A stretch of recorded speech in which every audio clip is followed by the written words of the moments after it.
है और आपने तो अपने बैट्समैन को, राहुल द्रविड़ को उतरने का मौका ही नहीं दिया।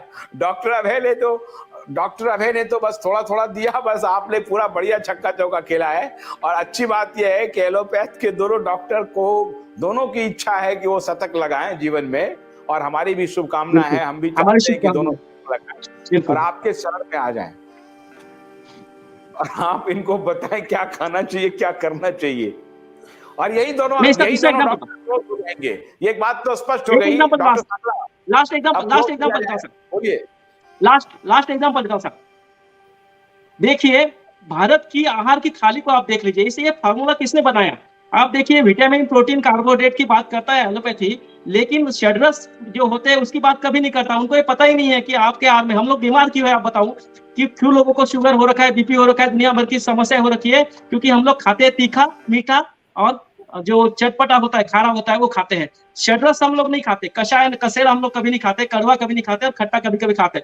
तो षड्रसात्मक अगर आहार हमारा होगा तो हमको किसी कार्बोहाइड्रेट, मिनरल, प्रोटीन की जरूरत नहीं है। लोग अटके पड़े हैं, पढ़े लिखे लोग। मैंने कई जो आईएएस कैडर के लोगों से बात किया, वो बोलते प्रोटीन कहाँ से आएगा, कैल्शियम कहाँ से आएगा, विटामिन। अरे भाई, वो नहीं है। आपको नेचुरल सोर्स से खाना है और आपका आहार षड्रसात्मक होगा तो आपके शरीर में सब कुछ आ जाएगा, आपको चिंता करने की जरूरत नहीं। वो सब न्यूट्रिशन, क्योंकि आपके रसों में ही वो सब दिया है, भगवान ने सब दे रखा है। लेकिन हमको एलोपैथी के प्रकाश के कारण हम लोगों को एक दुष्प्रचार के कारण हम लोग की दुर्दशा हुई है। आप देखिए, माइकल जैक्सन का उदाहरण देख लीजिए, कितने डॉक्टर्स उसके ट्रेनिंग में थे, कितना क्या क्या हुआ। पूरी एलोपैथी की पूरी फौज थी उसके आगे पीछे, लेकिन उम्र के 50 साल भी पूरे नहीं कर पाया।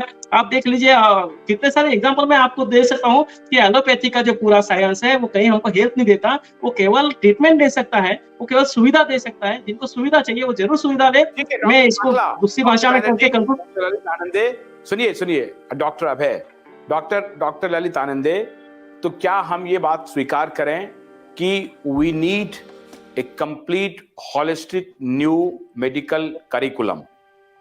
Do you agree with this?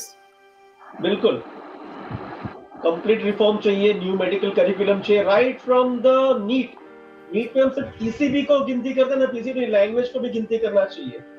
National language, local language, international language, तीनों लैंग्वेज, बिकॉज लैंग्वेज से तो हम पेशेंट को ट्रीट करते हैं, ठीक करते हैं, तो लैंग्वेज को निग्लेक्ट नहीं करना चाहिए इवन इन मेडिकल करिकुलम। हम क्या केमिस्ट्री से पेशेंट को ठीक नहीं करते, फिजिक्स से ठीक नहीं करते, लैंग्वेज से ठीक करते हैं, हम लैंग्वेज को ही निग्लेक्ट करते हैं। तो पीसीबी नहीं, लैंग्वेज भी होने चाहिए, तीनों लैंग्वेज, और वो मापदंड होना चाहिए मेडिकल एंट्रेंस का। और जो ये फर्स्ट उसका एप्टीट्यूड लो, भाई ये डॉक्टर की इसमें एप्टीट्यूड है कि, अभी मेरा तजुर्बा कहता है कि 90% लोगों को डॉक्टर का एप्टीट्यूड नहीं है मेडिकल फील्ड में। और एप्टीट्यूड बिना घुसे हैं तो करेंगे क्या? आप उनको सिखाओ कुछ सीखने वाले नहीं। तो भाई पहले आपका एप्टीट्यूड टेस्ट लो, सिर्फ आप एक मैड प्रवाह के जैसा मेडिकल में एंट्रेंस मत लो। क्या आप में रियली डॉक्टर का एप्टीट्यूड है तो फिर आगे एंट्रेंस दो, तब तक देना भी मत एंट्रेंस। तो वहां से करके रिफॉर्म करना चाहिए। और मेडिकल एंट्रेंस में मतलब ये पूरा मेडिकल एंट्रेंस मतलब एक साथ सभी का एंट्रेंस चालू करो, allopathy, MBBS, BHMS, BUMS, BHMS, BMS सबका साथ में। ऐसा नहीं कि पहले आप मेडिकल, पहले बोले नहीं मेडिकल एडमिशन एमबीबीएस, तो आप मेडिकल एडमिशन बोलते हो, बाकी क्या है नॉन मेडिकल एडमिशन है। वहां से ही गलती की शुरुआत होती है। तो पूरे वर्ल्ड का भी रिफॉर्म होना जरूरत है। क्रीम ऑफ क्लास जो रियली डॉक्टर के एप्टीट्यूड वाले हैं वो अलग अलग सिस्टम में आएंगे, होम्योपैथी या आयुर्वेदिक में, तो वहां वो डेवलप करेंगे। ये तो क्रीम वाले तो सीधे निकल ही जाते हैं, तो बच्चे कुछ है वो उसमें से 100 में से 1 जन आयुर्वेदिक के लिए मेहनत करते हैं, 99% वो एलोपैथी प्रैक्टिस करता है, सेम होम्योपैथी में। क्रीम ऑफ क्लास जो रियली इंटरेस्टेड डॉक्टर है उनको इसमें आना चाहिए। ठीक है डॉक्टर साहब, एक आखिरी बात शेयर करना चाहूँ, आखिरी बात करते हैं डॉक्टर अभय की बात से कि कंप्लीट रिफॉर्मेशन की आवश्यकता है। मैं एक आखिरी बात बताऊं आपको साहब कि देखिए, अगर ललित जी को बोलने दीजिए, आप काफी लंबा बोले हैं साखला जी। हाँ बोलिए डॉक्टर ललित। तो मैं डॉक्टर अभय छेड़ा जी के बात से सहमत जी। हाँ, चेंज तो आएगा, अपने आप आएगा। एक्चुअली सोशल चेंजेस आएंगे तभी मेडिकल प्रोफेशन में चेंज होंगे। मैं हमेशा पहले भी कहता हूँ, लोग भी बड़े इम्पेशेंट हो गए, they want quick relief, they don't want to do lifestyle, they don't want to change their diet. तो इसीलिए सप्लाई डिमांड वाली बात है। तो सोशल चेंज होगा तभी जाके मेडिकल चेंज हो सकता है, आइसोलेशन में नहीं होगा। डॉक्टर साखला, आखिरी बात बोलिए, क्लोज जी करेंगे। जी, मैं डॉक्टर बैनर्जी साहब से इत्तेफाक नहीं रखता। मैं जानता हूँ कि हम लोगों को परिवर्तन लाना पड़ेगा, और ये परिवर्तन लाने के लिए हमको सच्चाई को सामने लाना पड़ेगा। लोग सच्चाई से जब रूबरू हो जाएंगे, देखो एलोपैथी का एक जो है ना, ये एक अंधेरे वाला सांप है, जिसको मारने के लिए किसी लकड़ी की जरूरत नहीं है। ये केवल दिख रहा है हमको कि ये दर्द का बिजनेस है पूरा। इस पे केवल प्रकाश डालने की जरूरत है, प्रकाश डालने से अपने आप खत्म हो जाएगा। इसके असली स्वरूप को हमको सामने लाना पड़ेगा कि अगर एलोपैथी का किसी एक देश में अगर दुर्दशा होती तो मैं जरूर मानता, लेकिन दुनिया के 200 देशों में लोगों की हेल्थ की एलोपैथी कारण जो दुर्दशा हो रही है, तो ये सिस्टम का दोष है साहब, ये डॉक्टर का दोष नहीं है।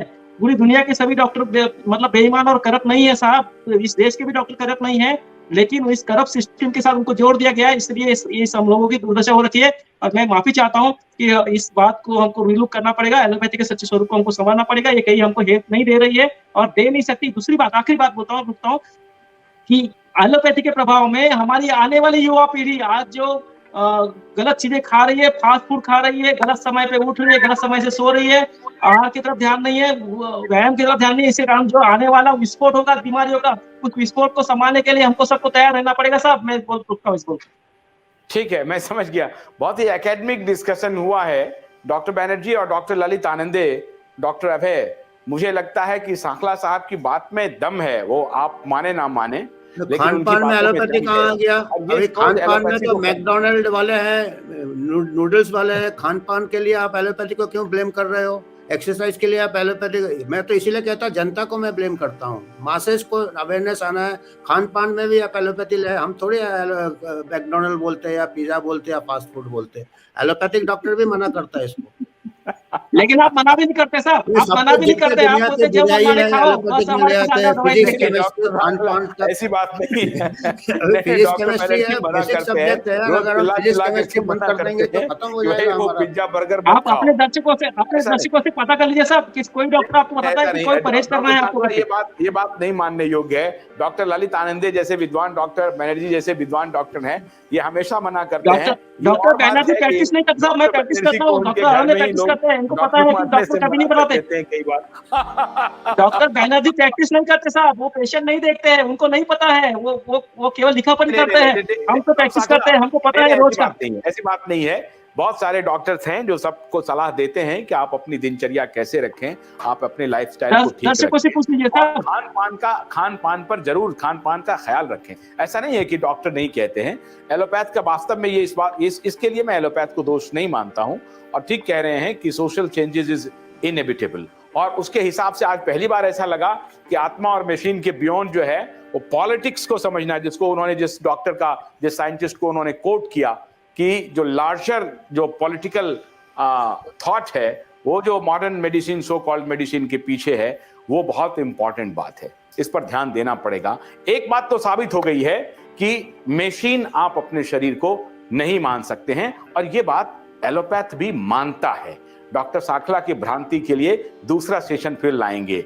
आप चारों डॉक्टर का बहुत बहुत शुक्रिया। कोई भ्रांति नहीं है सर। आत्मा, माइंड और मशीन, इसके बियॉन्ड थोड़ा सा पॉलिटिक्स पर भी हमें ध्यान देना पड़ेगा, और जो मेडिको पॉलिटिक्स है इस पर हमें कुठाराघात करना पड़ेगा, इससे हमें बाहर निकलना पड़ेगा। मैं अपने दर्शकों से अनुरोध करता हूं कि इस वीडियो को अधिक से अधिक शेयर कीजिए, और अपनी राय जो आप हमें लाइव के दौरान दे ही रहे हैं और भी देते रहिए। बहुत बहुत शुक्रिया इंडिया डिबेट देखने के लिए। कल रात 9 बजे तक के लिए अनुमति दीजिए। नमस्कार।